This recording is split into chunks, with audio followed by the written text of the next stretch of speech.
દેશભરમાં આજથી મનરેગા બંધ, તેની જગ્યાએ વીબી રામજી યોજના લાગુ। જાણો કેટલી મળશે દૈનિક મંજૂરી।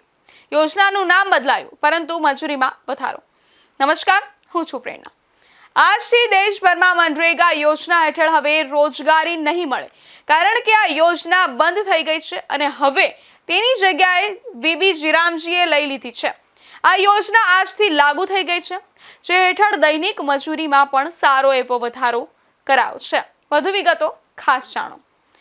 આજથી દેશભરમાં મનરેગાનું અસ્તિત્વ ખતમ થઈ ગયું છે। તેના બદલે રોજગાર ગેરંટી પર નવો કાયદો વીબી રામજી એટલે કે વિકસિત ભારત રોજગાર અને આજીવિકા મિશન ગેરંટી ગ્રામીણ અધિનિયમ 2025 લાગુ થયો છે।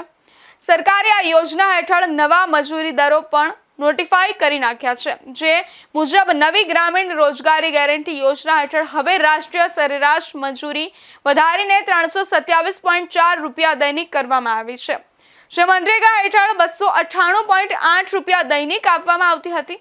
એટલે કે સરેરાશ મજૂરીમાં 28 રૂપિયા અને 60 પૈસાનો વધારો કરવામાં આવ્યો છે। મનરેગા રોજગાર ગેરંટી યોજનાને બદલે હવે આજથી વીબી રામજી લાગુ થઈ ગઈ છે। ગ્રામીણ વિકાસ મંત્રાલયના જણાવ્યા મુજબ આજથી એટલે કે 1 જુલાઈથી પ્રભાવી નવા મંજૂરી દરો તમામ 34 રાજ્યો, કેન્દ્રશાસિત પ્રદેશો અને મંજૂરી વિસ્તારોમાં વધારવામાં આવ્યા છે। નવી યોજના હેઠળ હવે સરેરાશ દૈનિક મજૂરી 327.4 રૂપિયા મળશે, જે મનરેગા હેઠળ 298.8 રૂપિયા દૈનિક હતી।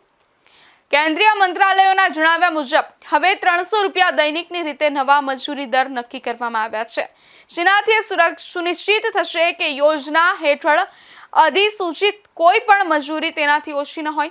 સરકારના જણાવ્યા મુજબ દેશભરમાં સરેરાશ મજૂરી દરોમાં 10% વધુનો વધારો કરાયો છે। સરકારે કહ્યું કે સંશોધિત મજૂરીના નવા દરોએ એ રીતે તૈયાર કર્યા છે કે જે રાજ્યમાં પહેલા મજૂરી ઓછી હતી તેમને વધુ લાભ મળે। સરકારે કહ્યું કે પહેલાથી જ વધુ મજૂરીવાળા રાજ્યોમાં પણ વધારો કરાયો છે। સરકાર દ્વારા આ કાનૂન લાગુ કરવાને લઈને કહ્યું કે ગ્રામ્ય પંચાયત આ યોજનાને લાગુ કરવા માટે મહત્વની ભૂમિકા નિભાવતી રહેશે। તેનું ધ્યાન પ્રાકૃતિક સંસાધન પ્રબંધન, જળ સંરક્ષણ, કૃષિ અને તેના સાથે જોડાયેલી ગતિવિધિઓ, ગ્રામીણ માળખાગત સુવિધાઓ અને મહિલા સશક્તિકરણ જેવા ક્ષેત્રો પર ધ્યાન કેન્દ્રિત કરવામાં આવશે। આ રાજ્યમાં મજૂરી 400 રૂપિયા પાર છે, જેમાં 21 રાજ્યો અને વહીવટી એકમોમાં મજૂરી વધારીને 300 રૂપિયાના નવા વચગાળા આધાર દર સુધી પહોંચાડવામાં આવી છે, જ્યારે ઉત્તર પ્રદેશ, બિહાર, ઝારખંડ, પશ્ચિમ બંગાળ અને અસમ જેવા રાજ્યોમાં મજૂરીમાં 15 થી 25% સુધીનો વધારો થશે। અરુણાચલ પ્રદેશ અને નાગાલેન્ડમાં લગભગ 24.5% જેટલો સૌથી વધુ વધારો કરાયો છે। સરકારે કહ્યું કે હરિયાણામાં અધિસૂચિત મજૂરી 409 રૂપિયા, ગોવામાં 406 રૂપિયા, કેરળમાં 401 રૂપિયા, જ્યારે સિક્કિમમાં ઊંચાઈવાળી ગ્રામ પંચાયત વિસ્તારોમાં 450 રૂપિયા દૈનિક નિર્ધારિત કરાયા છે। હવે 100 નહીં, આટલા દિવસની કામની ગેરંટી। વીબી રામજીનો નવો કાયદો હવે ગ્રામીણ પરિવારોને 100 દિવસની જગ્યાએ 125 દિવસની રોજગાર ગેરંટી આપશે। જૂના મનરેગા કાયદામાં 100 દિવસની રોજગારી ગેરંટી આપવામાં આવતી હતી। આ ગેરંટી મજૂરી આધારિત રોજગારની હોય છે। મંત્રાલયના જણાવ્યા મુજબ નવા રોજગાર કાયદાને સુચારુ રીતે લાગુ કરવા અને સમયસર મજૂરીની ચૂકવણી માટે રાજ્યો અને કેન્દ્રશાસિત પ્રદેશોને 95,692.31 કરોડ રૂપિયાની વચગાળાની ફાળવણી કરાય છે। મંત્રાલયના જણાવ્યા મુજબ 29 રાજ્યો અને કેન્દ્રશાસિત પ્રદેશોએ આ અધિનિયમ માટે બજેટમાં ફાળવણી કરી છે, જ્યારે 24 રાજ્યોએ યોજનાને નોટિફાઈ કરી છે। નવા કાર્ય બને ત્યાં સુધી મનરેગા કાર્ડ પર મળશે કામ।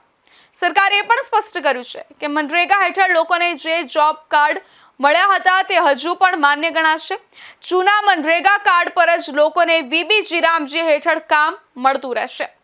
કેન્દ્રએ જણાવ્યું કે કેવાયસી કમ્પ્લીટ વર્તમાન જોબ કાર્ડ જ્યાં સુધી નવા ગ્રામીણ રોજગાર ગેરંટી કાર્ડ ન આવે ત્યાં સુધી માન્ય રહેશે।